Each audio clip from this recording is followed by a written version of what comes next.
Прославата на новогодишната ноќ, кога граѓаните ги напуштаат своите домови, била поволна за крадците, кои само на подрачјето на град Скопје извршиле тешки кражби на 12 места, информираат од полицијата.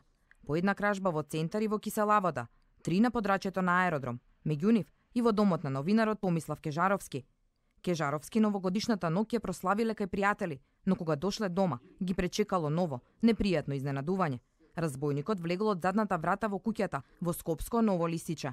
Крадецот не се офајдил многу, но земал за новинарот највредните предмети: 2 лаптоп компјутери во кои е содржана целата негова работа, проекти, материјали за неговата книга и се она на кој работел овде во Македонија и во Германија, откаде што е вратен за празниците.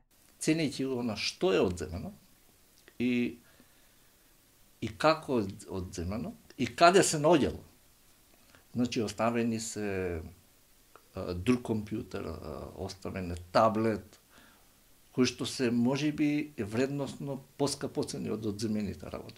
Меѓутоа, сметале дека тоа треба.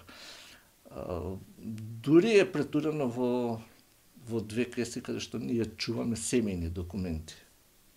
Значи, тие се извадени до последниот детал и тука е претурено. Кежаровски сите своји сомнежи им ги пренел и на увидната екипа и на инспекторите од МВР и очекува дека полицијата ќе го расветли овој настан. Она што мислам, можеби не знам, не би сакал да звучи тоа поинаку, меѓутоа пораката е пратена и ако некој мисли дека ќе се уплашиме,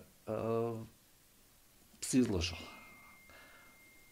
Имаше индиции дека нешто ќе се обидат, некои луѓе ќе се обидат да сторат нешто, но сметав дека не на ваков начин.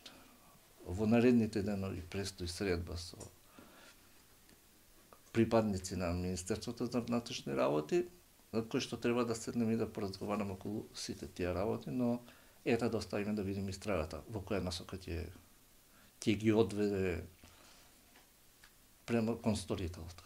Тешки кражби, разбојништва, напад на службено лице, нарушување на јавниот ред и мир во локалите каде се прославувала новата година или вкупно 9 кривични дела и 8 прекршоци регистрирала полицијата, што е помалку во споредба со стартот на 2017 година, кога биле регистрирани 37 кривични дела и 10 прекршоци.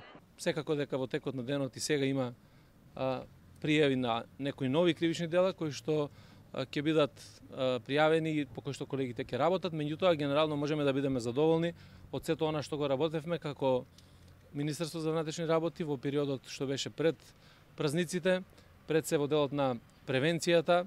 Министерството за внатрешни и во иднина ќе посвети внимание на превенцијата, но и интензивно ќе работи на расветлување на овие, но и на сите кривични дела.